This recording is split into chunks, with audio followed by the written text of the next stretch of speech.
Hello and welcome to Scilence, a podcast that gives women a chance to get honest and open about what it's really like surviving and thriving in what often feels like a male-dominated world. All of my guests have been handpicked from the fields of science, technology, engineering and mathematics, or STEM, where inclusivity and diversity can be a real issue. I know this only too well, having been a mechanical engineer myself for a number of years. I'm Dr. Shanice O'Mara, now a television broadcaster. I've worked on and reported on some cutting-edge technology and innovation over the years, and through my TV work, I've met some incredibly inspiring women from a diverse range of STEM fields. These women are true trailblazers, and I have often felt so empowered myself by learning what they're like as real people, usually when the cameras have been turned off. Each week on Scilence, one of these women shares her unique experiences and truth, without the usual pressure of having to promote her accomplishments or uphold any image or facade. How? Because all of my guests are deliberately kept anonymous and disguised to ensure that we as listeners are not distracted or even intimidated by the usual kinds of societal labels. The women of STEM on this show have amazingly impressive CVs, but most importantly, they're human, just like the rest of us, and I want to share the inspiration and wisdom that I have enjoyed with them, with you. It's my hope that you really relate to what we chat about today.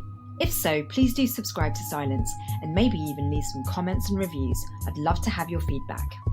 This week, my guest is in the field of financial planning and investment management.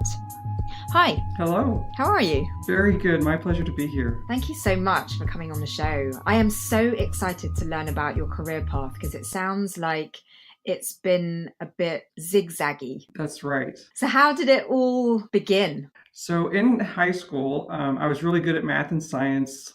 Like a lot of young people, I didn't necessarily know what I wanted to do, but my family encouraged me to go into engineering just because of my talent when it comes to the math and science world. And so I did. I went on to get a master's in chemical engineering, which is very hard. Yeah. Chemistry is so hard. Oh. You know, I actually found physics harder than chemistry, though. Did you? Yes. I just couldn't get my head around chemistry. You know, I love physics. I'm fascinated with physics, but I just had a hard time in the physics classes. Yeah, I was the same with chemistry. I loved physics, but all those molar masses, and it was kind of like a different way of applying maths. It is a different way of thinking. So was it always obvious from a young age that you would end up in some kind of chemistry-based academic path? I don't think so. I think when I was younger, I mean, I always did very well at math and science. I was, always scored in, the top part of the class and everything. But I really had no idea what I wanted to do when I grew up. I don't know why, but I didn't. So even going into in my last years of high school, I had no idea what I wanted to do. I even did some job shadowing. My parents set me up so I could do some job shadowing with different people to learn about the different engineering disciplines and what you can do with them. I think from the very beginning, I did sign up for chemical engineering, but the whole time I wasn't sure even what that meant and what I was going to do when I got done. So why did you choose chemistry specifically? I think it was because I liked my high school chemistry teacher. Mm. She made it a lot of fun. I mean, it is a hard class, but even still, she made it a lot of fun. She had a lot of character and charisma, and I think I was drawn to her. Yeah. And so that's the reason why I chose chemistry over, mechanical or something else. Yeah. So I guess she was like a role model. Yes, she was. Yeah. What other role models did you have growing up, and how did they kind of spark your interest in essentially STEM? I don't feel like I spent a lot of time around adults growing up. My dad was in the military, and so we traveled. We lived all over the world, and we moved quite often. And so I didn't spend much time around my extended family growing up. And so I think a lot of the times, especially living on military bases, the safety and the security there is pretty good. And so I just from morning till night would spend time with my friends. So I don't know that I necessarily had a lot of, I guess, if you think about some of the work that you do in school, Amelia Earhart really fascinated me. Really? Yeah. And what she did. Yeah, I'm always so curious about historical role models because Sometimes I think that it's so much more compelling to see contemporary role models. But actually, I've talked to enough women and girls to now be convinced that, historical role models are as effective sometimes. Yeah, I think I was really impressed with her courage Really. What about to that? go out and do what she did on her own. Right. Just I mean, I would never fly across the Atlantic or any other ocean with me in charge of the plane. That would be Yeah. very intimidating. So I'm getting the impression that, you were really good at STEM subjects and that's probably why you pursued it. Is that right? It is. I think I didn't know what I wanted to do as an adult, and since I was good at the STEM subjects and I was encouraged by other people to go into engineering, I just Mm. did that. But what about your peers, your friends and the people you were hanging out with? Did they all follow the same career path or were you quite different in that sense? No, I think I was quite different in that sense.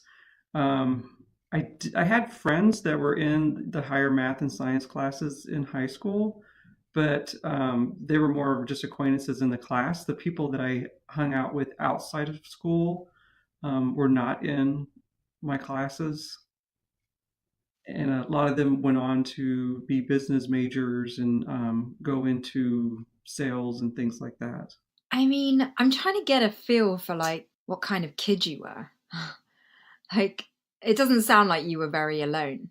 No, no, I always being again on military bases, you get a new best friend every year. Either you move or they move Right. every year, and really, it was a lot of times we just would go out and do stuff together all the time. So we would ride our bikes around the military base. Mm. When we lived in Germany, that was really neat. We'd actually go off the military base and take the German Strasse to go to the German malls or the German swimming pools. Mm. Um, so somewhat adventurous in that I always like to be outside and always doing something. It's unusual in the sense that sometimes, I mean, I hate to stereotype like this, but there is some kind of correlation between being quite introverted and being really into science. I don't have stats on that, but in my experience, sometimes STEM children do tend to be quite shy, but it doesn't sound like you were one of those. Why do you think that was?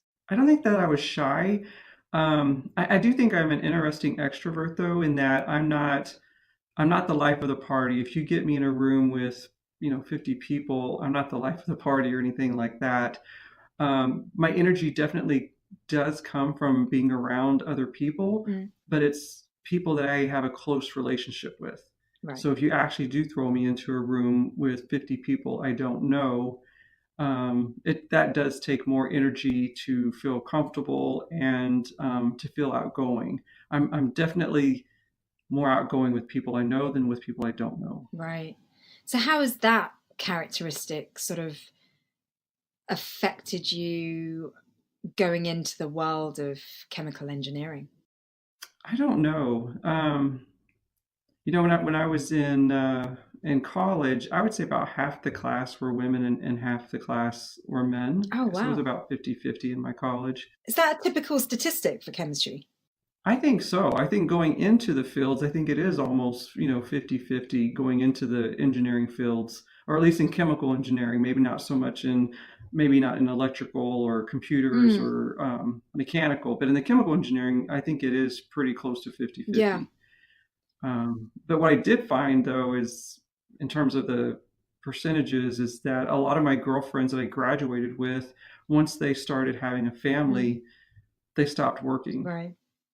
Yeah. Actually, you are right. Like, I have had recent experiences with chemical engineering departments, and there are so many more women compared to, say, mechanical.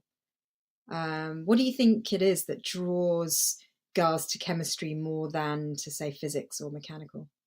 I think on the chemical side, I think they do have more exposure to it in high school, whereas mechanical engineering, we don't really get exposure to that in high school. And even though when I was growing up, if my dad was working on the car or the lawnmower or whatever, I was Yeah, out there with him. That was just really. the way it worked. Yeah. But I don't think that most girls were like that. And nowadays, I don't think even men work on the cars. So I think young girls are even going to have less exposure to mechanical engineering.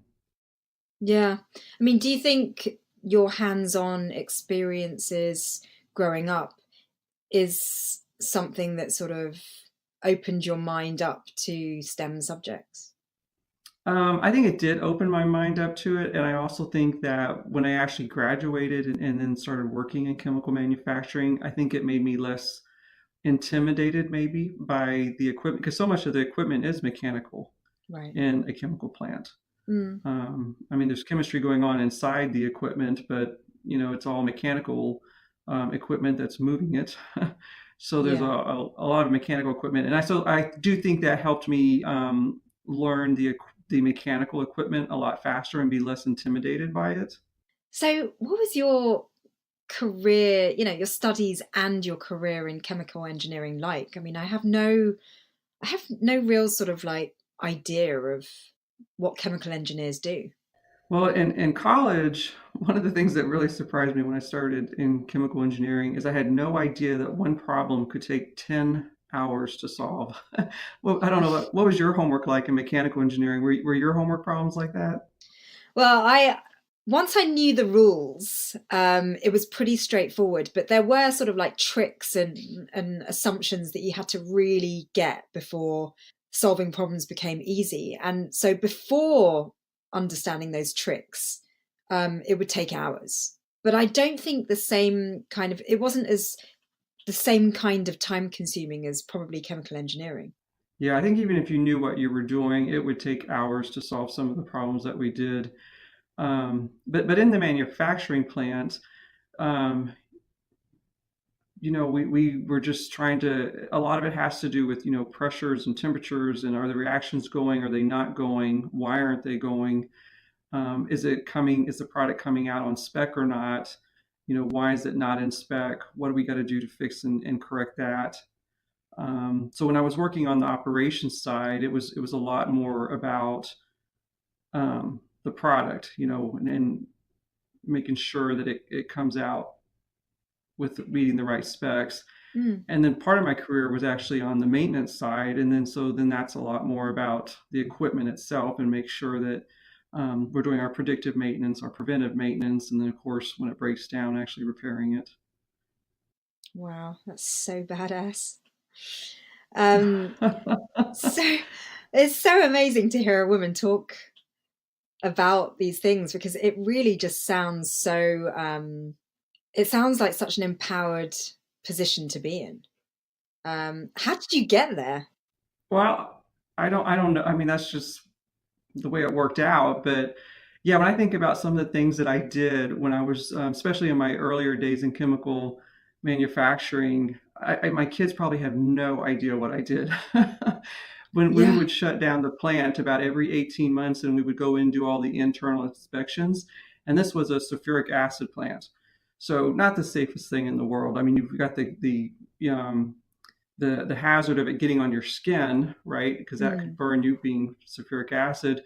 But then the inhalation hazard of it too is very significant. And so, we're wearing some of the inspections we did, we'd have a level B PP on. So you're, fully, you're in a Tyvek and you've got a breathing air face mask on and you're taped up. You got duct tape around your gloves, duct taped around your rubber boots, duct tapes everywhere to make sure that no acid gets in. And then I've even done Wow. inspections of hazardous waste chemical tanks. And there we have level A. So now we look like someone walking on the moon. You know what I mean? We're in totally encapsulated suits with the breathing air. You got the on all of these, you have your emergency response team that's suited up just like you are on the outside of the vessel, ready to come in case something happens to you. And I'm just thinking, my kids probably have no idea what I did. Yeah. Yeah. I mean, did you dream of having a lifestyle like this where you're kind of looking all suited up in your, protective gear? I don't know if I just lived a sheltered life or not, but I had no idea what chemical engineers did. I, I, I, I mean, if you think about what we do in school, they don't teach you how to do internal inspections of equipment. in school. That's not part of our training. So Mm. you're just doing problems, right? You're solving problems with a pen and a paper, and nowadays with a computer. But yeah, no, I had no idea that that's what I would be doing. So how did you end up there? Like, were you following your passions, or was it just a series of promotions just because you happened to be good at something, you know? So I started working in chemical manufacturing right out of college, and my first job, um, they called it process engineering. It was really project engineering though. So it was putting in specking out and installing new equipment. So you're specking it out. What is it that we need? You're working with um, the company that's going to actually manufacture that vessel or provide if it's just a pump or something. You're working with the vendor on the design and fabrication and especially on, like, if you're getting a pressure vessel or something like that fabricated, you're going to be doing several inspections during the production process. And then you're working with contractors to actually install it.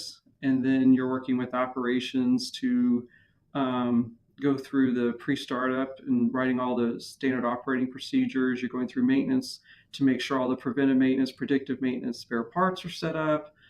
And then actually being there on startup and making sure it works. And it's so funny because if you ever start a project in a plant that doesn't work and it has some sort of issues forever and ever, Mm. that piece of equipment has your name on it. And everyone Right. just will have fun with that and give you a hard time for Blames the rest. you. Yeah, you're never going to live that down forever and ever. You'll have that with you. Right. But so that was my first job. So was it a very pressurized job? I didn't think about it at the time. No. Now I look back at the stuff that I did and the responsibilities that I had, and it Mm. does seem pretty incredible. Yeah. Because you make a mistake, it could cost, people could get hurt if you make a mistake. You do strike me as being someone who just really takes a lot of responsibility and highly technical knowledge in her stride. Is that true? Yes, I would think so. Yeah, I have an older sister, and I remember uh, my parents' friends would say, that your younger one is so serious, which is me. You're so serious. Why is she so serious? Because you normally would expect that in the older child, but my Yeah. sister is, she's the goofy one. She's the one that's laid back. She's the one that is the life of the party. So we are very different. Did she go into STEM? She did not. No, she went the business route and she went into sales, and she's very, very successful at it. Um, so she definitely takes she's got a lot of personal power and a lot of sense of responsibility in making things happen. So we Mm, have that in common, but she went the business route. right. So what do you think? Why do you think you went into something so academic? I think it's because my dad was he grew up very poor, and he was a high school dropout. He got his GED. He went to the military. He went to the Vietnam War, and he came back and he stayed in the military, and he was very, very intelligent and very, very technical. And he probably wishes that he had the same opportunities that I had, and that he could have been an engineer. And so I assume maybe he encouraged it. Yeah. But did you do the engineering for you or for him? I didn't know what I wanted to do with my life, so um, I probably started out because it's just what my parents encouraged me to do. But I mean, I don't regret it. I mean, I think I made a lot of great friends, and had some experiences that are just probably uncommon. Like what? What would be a good example of that? Well, wearing those level A and level B suits doing internal inspections of acid towers, Yeah. that would definitely be. Really sexy. Uh, Yeah. Oh, yeah. Oh, talk about sexy. I remember when I first started at the chemical plant, there was another woman that worked there. And I asked her, how do you prevent having hard hat hair at the end of the day? Because we had to, I had long hair, and we had to tuck our hair underneath our hard hat. So I put it in a ponytail, I tuck it in, it's underneath the hard hat. And I remember her saying, "We're not here to look good." Was looking good actually important to you? I think it was. I mean, I didn't care what it looked like at work, but after work, I wanted to look good. We usually meet friends up after work and hang out at Fridays or someplace and, have a couple of beers. And you don't want to go there with hard hat hair. So how did you get around that? I just lived through it. I just left it in a ponytail and went anyways. I lived in Houston at the time. And in Houston during the summer, your makeup will literally melt off your face. It is just so hot. And of course, in the chemical plants, we had to wear um, Nomex, which are not. Layers. Oh yeah, you had to wear layers, and so you were just disgusting, really, honestly. At the end of the day. Was there ever a time in your career when you're wearing all these like protective suits where you just thought, what am I doing? No, no, no. No, that never kept me from doing it. Unfortunately, most of the friends that we were meeting after work were also in chemical plants, and so we were all in the same boat. I mean, if you go on the Houston Ship Channel, there are so many plants. They just know that those young people coming in at 4:30, 5 o'clock, that we're all the same. Yeah, no expectations. No. Like, yeah, they're the chemical people. So I have so many questions. I don't even know like how to put them in order, but I'm gonna start with how did you make that switch from chemical engineering to financial planning and investment management, and why? So back in the mid 90s, not too long after I'd finished up my master's, I started working with a financial advisor. That was another thing that my parents were very insistent on. You need to start saving for retirement right away. You need to start working with a financial advisor so they can start educating you and you're making good, smart, informed decisions.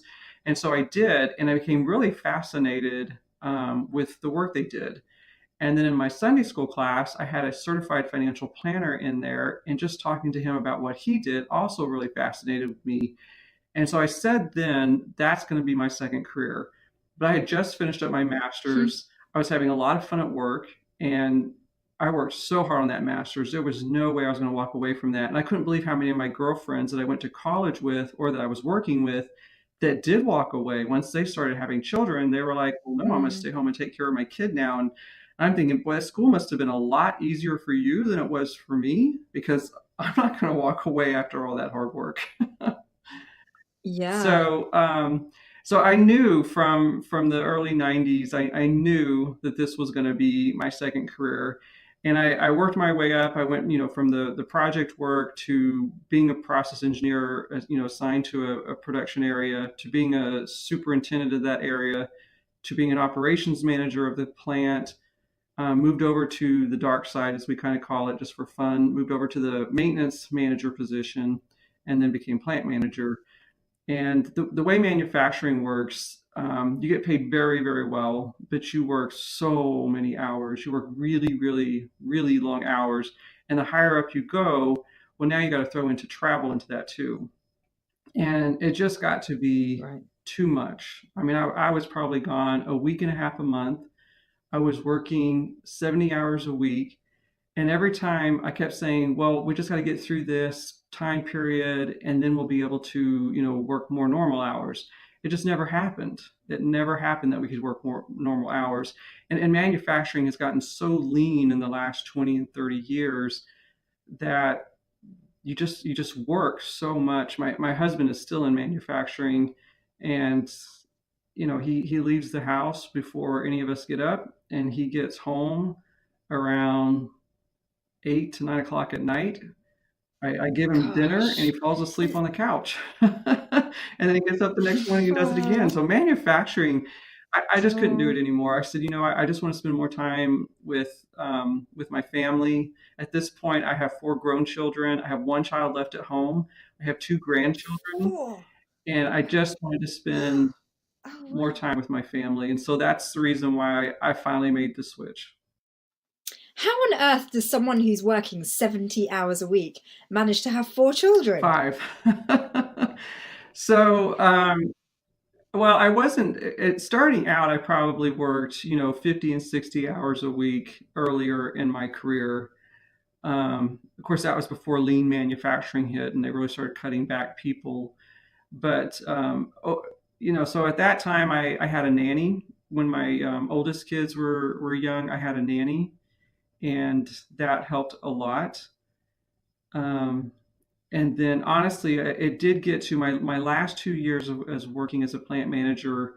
My husband decided to stay home and take care of the kids because I was just worthless between my travel and the hours. I couldn't do it anymore, and he wasn't happy at his job anyway. So he stopped working for a while, um, and became a stay-home dad, and he did everything. I mean, for him working, I would get up Wow. on Saturday mornings. I would get up at around 4 or 5 o'clock. I would go to the 24-hour grocery store, and I would do my grocery shopping then, so that when the kids woke up, I was done with my chores, and I could actually spend time with them on the weekend. Gosh, I mean, your husband sounds incredibly supportive of you. Yes, you can't do it without a supportive spouse. That's for sure. I don't know how to say this without sounding like I'm stereotyping, but women that go into STEM or, really pursue a high education and, are very alpha female at work sometimes do tend to struggle to meet partners. It doesn't sound like you had that problem. No, but you're right. I remember seeing an article probably in the early 2000s, maybe in the late 90s, about alpha females. I didn't know what an alpha female was to then, but my whole career. So I'm shorter than 5'3", and Oh, wow. I weighed about 106 pounds. So I was a pretty small person. But I remember people God. telling me, men that worked for me, that you're so intimidating. I'm like, how can I be Oh, intimidating? wow. That is so great to hear because I get called that all the time and I feel like I'm a little kitten. But people think I'm like a lion. So why were you intimidating? I don't know. I don't feel like I am. I don't know. I don't know. But even my husband told me that I come across intimidating. Even whenever before we started dating, I was kind of intimidating. I was just so confident, and I don't know. I know Yeah, early in my career, I was if you want something done, I'm the person you give it to because I get it done. And to this right. day, if you want No something done, nonsense I'm kind the of one. woman. Yeah. So I don't know why that comes across intimidating, but I guess it does. And did you know that you wanted to have a family or did it just happen? No, I don't. I'm not a medical doctor, but I think there is something hormonal that just happens to some women, and you just like, oh, I just gotta have a kid. I gotta have a kid. So yeah, I did know I wanted to have children. I always wanted to have a big family, and so I thought I'd have it all when I was young. Again, this is back in the early '90s, and I'm thinking, oh, I can have it all. I can have an awesome career, and I can have a great marriage, and I can have great children. I can do it all. It's not that easy. It's interesting that you do bring up this term of having it all because I always ask my guests on every show, what does having it all mean to you? So, do you think you have achieved it all? Um, I think that I had to make sacrifices on the family side that I wish I had not made. Like I said, not spending as much time with my children going up as I should have. Um, I do regret that. And I think that's the reason why I finally just said enough's enough. I'm going to start spending more time. When the last three were at home, the first two were already gone at that point, but I still had three at home at that point, and I just said I got to stay home Right. more. Do you think it's affected them? I think they see their mom as a very strong, independent woman that gets things done. But a Yeah. lot of their friends' moms are not like me. A lot of their friends' mom Mm, either didn't work. We've just, for whatever reason, we ended up living in neighborhoods where the other moms don't work. So yeah. I think they feel they were shortchanged. Right. Because sometimes it can be incredibly inspiring to have such a go-getting mum like you. Yeah, I think on the one hand, they're proud of me, like when they talk up to their friends, they're proud of me. But I think on the other hand, it's they didn't get the same nurturing and time with mom that Mm, other kids got. yeah. I mean, so for that reason, do you now sort of see this term of having it all differently? Because when you first mentioned the term, it was very much like a checklist of like, got to have this, got to do that. You know, now how do you see having it all as a concept? I guess I don't associate myself anymore with that term, that I'm trying to have it all, although maybe I still am to some extent, Interesting. but I've just switched the priorities around. Um, Now I really enjoy spending time with my grandkids. My one child at home. I'm home most days when she gets home from school. Maybe once a week, twice a week at most. Am I not there when she gets home from school? I'm there when she leaves in the morning, and I try to be home when she gets home at night. And then I babysit my grandbabies once every 2 weeks so that I get to see them. They live about 2 hours away, so they're not, immediately close. Right. Gosh, I mean, honestly, like hearing about your life, like it just sounds like you really do have it all. I mean, an amazing job in a very male dominated, well, it's not, it doesn't sound that male dominated, actually. And it really was though. I'm being kind, leaving the whole Oh, was male it? part out, but Okay. yeah, it was definitely male dominated. Definitely. Is that because women sort of dropped out by the time of graduation, and so really it was the men that was left? Yeah, I think I focused on the women that I did work with. There was very few, and so when I talk, you know, to you, I do mention the ones that I worked with because I've always enjoyed that. But when you go into a meeting, so the daily meeting in the plant, there's probably 30 people in the room, and two might be women. Right. Wow. Gosh. And then you go travel to business meetings or conferences, and again, there's just a handful of women in the room. You could be the only plant manager that's Mm. female. I mean, it's That's that's a real shift from a 50-50 split at university. yeah, and I think some of the women chose not to be in manufacturing once they had children. They decided to just go ahead and move out. Manufacturing is a hard place. Mm. I know that when we would do our turnarounds and they would hire contractors to come in and do the maintenance crews, they would whistle at us. We had truck drivers that would come in the Oh plant and gosh. they would be like, "Hey, let's go out for dinner sometime." And it's like, "Well, no, I'm married." Well, that's okay. I am too. It's like, "Well, no." Mm. So, I mean, you're all your employees are men. I've had some female operators work for me, but most of them are men. Um, I've never had a female maintenance person work for me though. They've always been men on the maintenance side. Right. I mean, sometimes it's kind of awkward talking about gender splits because um, I think sort of the latest generations don't really want to have to, um, what's the word? Uh, differentiate between being a man and a woman. They just want to be themselves. It's kind of like this new way of looking at ourselves. But were you conscious of being female in your chemical engineering career? Definitely. Yeah, I remember when I was hired in, I was told, "Oh, you got hired because you're female." And then the way they did Mm, the cost yeah. reports, you could tell how much I made because from one month to the next month, you could see what the jump in increase was on the salaries in my engineering department. And so then they figured out how much I made, and they're like, "Oh, you got paid that because you're female." Every time I got a promotion, it was because I was female. Mm, yeah. So the older people, the older men were probably more intelligent and more discreet with their thoughts.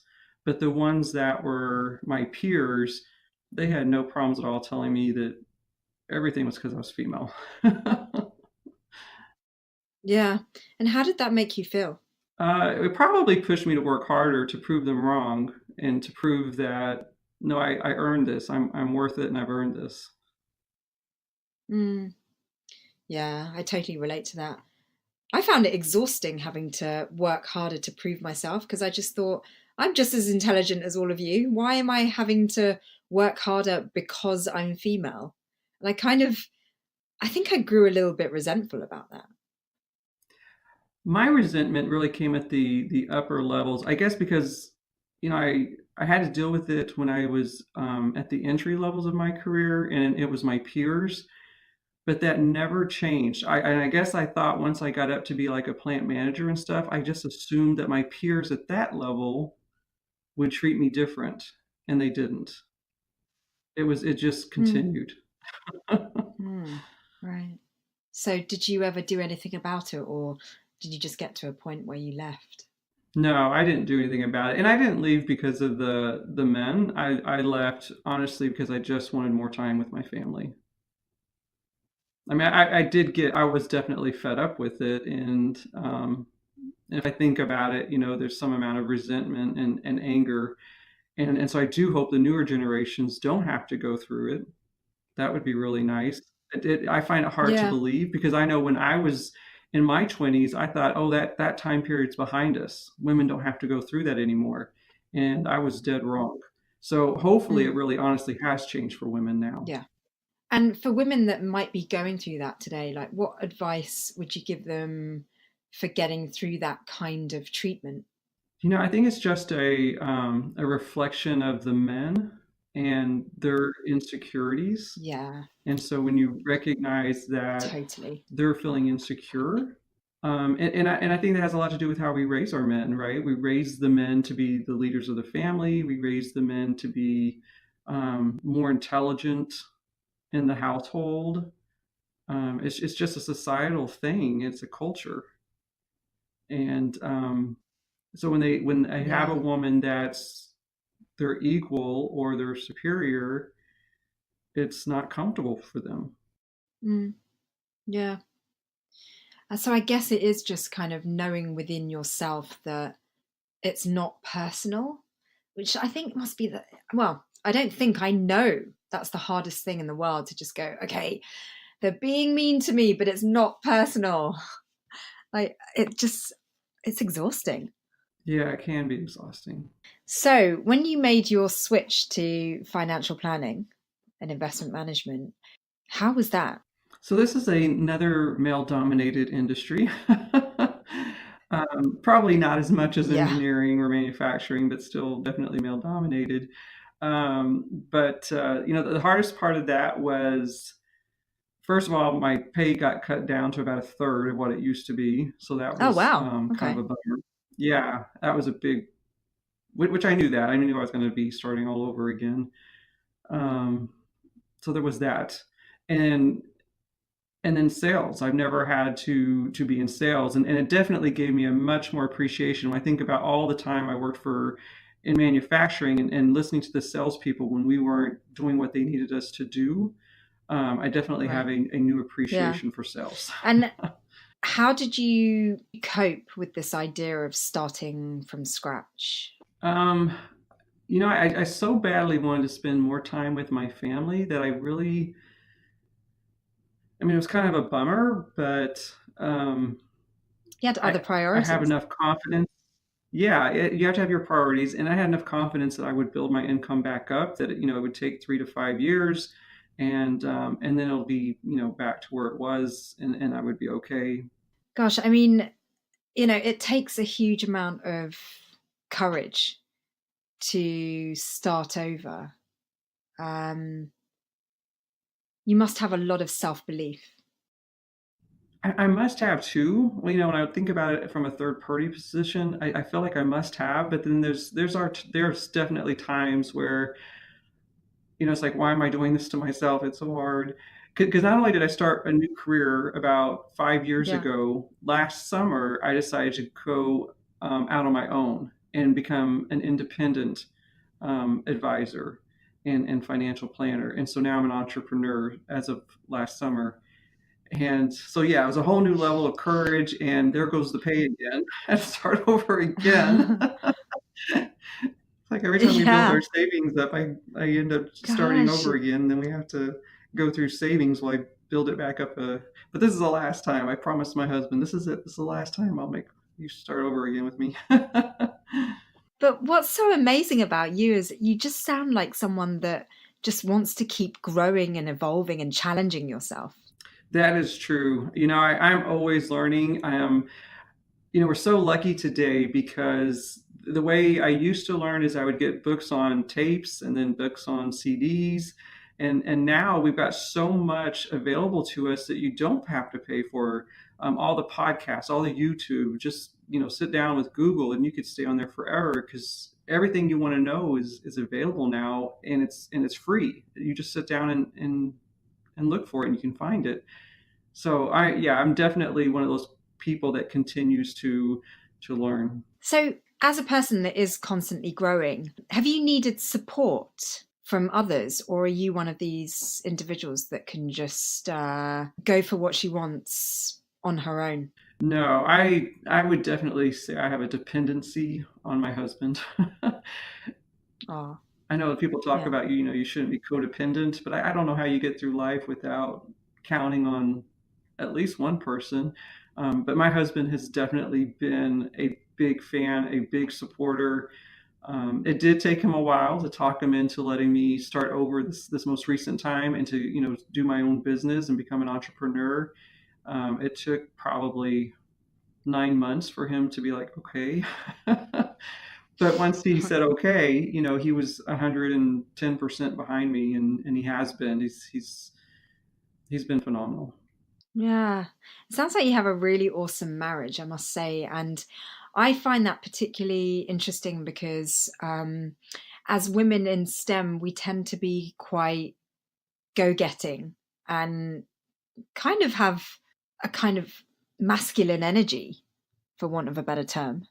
So to find a man when you have this kind of like self sufficient air about you is a mystery to me, I must say. What are your views on that? I think it's a public thing. Publicly, I have, and outwardly, I guess it goes back to that introvert extrovert. I am an extrovert, and I get my energy and my confidence honestly from my husband. My husband, I definitely have a dependency thing. I know that. Fortunately, he doesn't take advantage of it and use it for mean reasons or anything. But if he did not love me, if he did not Yeah. believe in me, if he did not support me, and I had to do this all on my own, I Mm, don't. It yeah. would be so much harder. Well, thank you for your honesty on that because I think, there are women out there that are really just fighting to be their best selves. And so it's kind of disarming to hear you say, I've really needed my husband throughout this process because it just makes you sound very human. Because, you often read or hear people talking about personal growth and just saying, come on, you can do this, you don't need anyone. And it's a very lonely road sometimes, particularly when you're in STEM and you're actually, one of very few women doing it and don't really have anyone to turn to. So, I do really appreciate you saying that, you have needed the support of your husband. And Yeah, I couldn't imagine being married to someone who wasn't supportive or didn't care one way or the other. You know, I I couldn't imagine that. yeah, Yeah, I would think you'd have to find it somewhere. So if it's not your husband, it's got to be your best friends or something. right. Yeah. So what do your kids think about what you've achieved? Well, my oldest two, I think they were mad at me when I changed careers, and what the real reason was, who knows? Maybe they were angry and resentful I didn't do it sooner. But what they said is, well, that's going to change the lifestyle and the standard of living for the rest of the kids. The fact that you're starting over and now you're not making any money and or not much money. But then I did really well at it, and they grew and matured a little bit, and so they were okay about it. And then now last summer, when I decided to go independent and become an entrepreneur, they really didn't say anything at all. I guess They were like, we it's just trust mom, her. okay. Yeah. How many girls and boys do you Yeah. have? My oldest is a boy, and then I have four daughters. Oh, wow. And are they go-getting women like you? Um, some, yeah, I would say my oldest daughter, she's definitely an independent thinker, um, very intelligent. She scored a 34 out of 36 on the ACT. Very Oh smart. my gosh. Wow. Yeah, she's really smart, and she's very independently minded. I think she is a lot like me, though. I think that she does lean a lot on her husband, not in a needy way, but just in a I just need that assurance way. Just am I doing Mm, okay? As long as you tell me mm. I'm doing good and you support me and you love me, hey, I can keep being a tough woman. My next daughter, so she's the middle child. Uh, she's the most loving and caring of all of them. She's always been um, just very loving and nurturing to everybody. So I think she kind of has a different personality. She's definitely more loving and more nurturing than me. Mm. She's probably who I'd like to be. And Oh, then the next child, she also did really good on her ACT. She got a 33. She was trying very hard to beat my oldest daughter. She's kind of disappointed she didn't beat her, but um, I think she's going to be like me too. She's right now going to DePaul she's doing pre-med. She's doing biochemistry right now. oh, wow. Incredible. And then my youngest daughter she's only 11, so she's really young. So we'll see how that works Yeah. out, what she decides to do. She wants to be a baker when she grows up. So Gosh, I'm just sitting here smiling. I honestly, I think you're such an amazing role model. Really. Like it's a shame that this podcast is anonymous and we don't get to see you because the idea that there is this incredible woman that's walking around the planet that has really achieved so much, in every aspect of being female, from being a mother to a wife to someone very career driven and successful. I mean, it's just so inspiring. How do you manage to maintain this air of humility about you?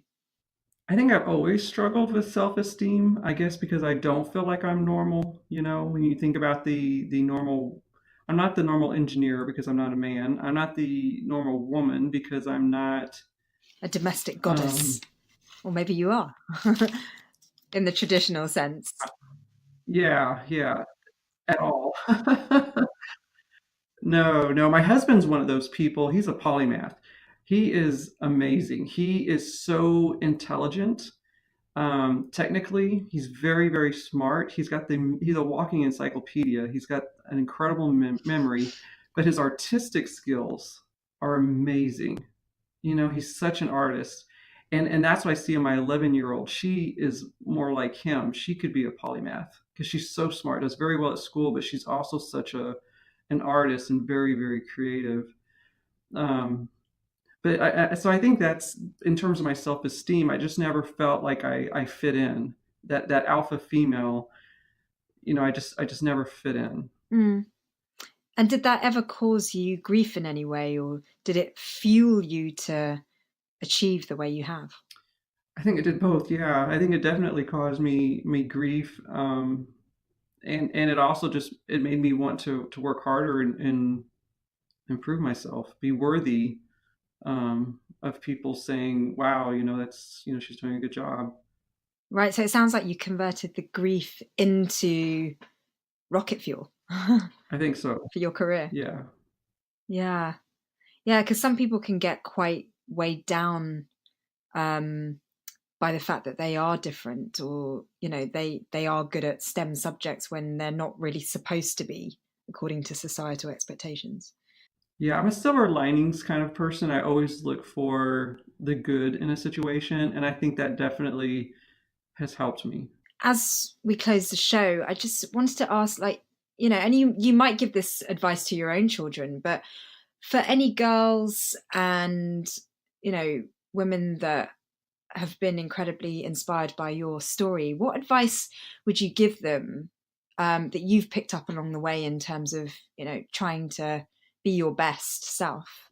I think it's important to follow your dreams. And it's also very important to surround yourself with really, really good people and put those relationships first. I think that was a mistake I made when I left Houston. I had such great relationships, and I moved up to Chicago for a promotion and left, that whole support network behind, and that was a mistake. So um, when you find a place where you've got a network of people who love you and care about you and support you, really, really treasure that and really value that, and don't walk away from it because it's hard to create that again. I lived in Houston for 11 years. I created that network. It was awesome. Moved to Chicago for 12 years. And in that entire 12 years, I never really created that again. And then I moved to where I'm at now in central Illinois. And fortunately, I've been able to create that network again, and have, a lot of good girlfriends here. So you don't walk away from that. Mm. It can be quite difficult asking for help or seeking support. I think sometimes, I don't know if it's girls or I don't know if it's a gender thing, but I think if you are incredibly smart, it can sometimes feel a bit like defeat to need people. Do you know what I mean? But you just got to find those other really smart women because Yeah, it's not like you're consciously thinking, oh, I'm going to find some girlfriends because I need people. You're right. consciously thinking that I'm going to find some girlfriends that are going to be friends and have fun with and people to spend time with. Yeah. I guess it's finding your tribe, people that are like you. Right. Yeah. And really hold on to that tribe when you've got them. How much of your experience was based on luck, do you think? And how much of it was based on hard work? I think I would tell you it was mostly hard work. I mean, you definitely get lucky. We all get lucky. Right. Um, but you got to set yourself up for luck. You got to set yourself up for those opportunities when they come along. So it's 95% what you do and how you do it. What do you think? Well, who was it that quoted it? Was it Einstein that said luck is 95% perspiration and 5% something else? I need to find that quote somewhere. Or luck Yeah, is where that's it. preparation meets opportunity. Yeah. And it sounds like you have worked incredibly hard and you do really deserve everything that you have accomplished. But yeah, I must say that your calm delivery of everything, I think, has played a major part in that because you just sound very much in control of your world, and I think that is often what allows us to succeed. I've had a lot of friends over the years tell me that I seem so in control, but then they get to know me more personally, and I share more about, oh, this is going on, or whatever, and they're like, oh wow, you are normal. And I am. Yeah. Yeah, I had teenagers, and having teenagers is the same for everybody. And so yeah, I mean, and I have a marriage, right? Marriage is the same for everybody. You got your times where you're just not very happy with each other, and the same thing with your career. You get overlooked for promotions, or you got to work with someone you really don't want to work with. I mean, all that happens. Yeah. Well, you admitting that is incredibly comforting, but it's also massively inspiring to hear how gracefully you handle it, and also kind of with that sort of air of acceptance that that's just life. Well, it's been amazing chatting to you. I wish you were one of my tribe. I feel like you are, having been a guest on Scilence. You've been incredibly inspiring, and wow, I want to be like you when I grow up. Thank you so much for coming on the show. Thank you, Dr. Shani. I appreciate it. And I appreciate you're doing this podcast to support the women in STEM and to encourage, new women to go into the field. What an amazing woman in STEM. Gosh, I mean, talk about courage and bravery. And she just talks with so much grace and ease about all the really challenging things that she has gone through. I mean, it must have taken so much tenacity to have had the experiences she's had. I mean, I'm utterly blown away with inspiration. Thank you so much for listening this week. Don't forget to leave some reviews and comments, and catch you next week on Scilence.